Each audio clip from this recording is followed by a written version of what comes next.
Official DJ Nagesh आप सभी का स्वागत करता है। डीजे नागेश। और भैया से भी निवेदन है कि मंच में आए हैं, फोटो खींच गया है, आपसे रिक्वेस्ट है कि आप भी थोड़ा डांस करेंगे, है कि नहीं? चाहते हैं ना? ये बात रेडी? नाचना वो अच्छा। डीजे नागेश।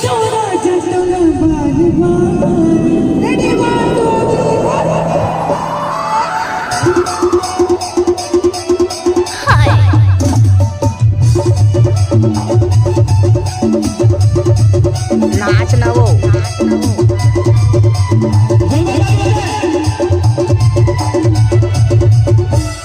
डीजे नागेश।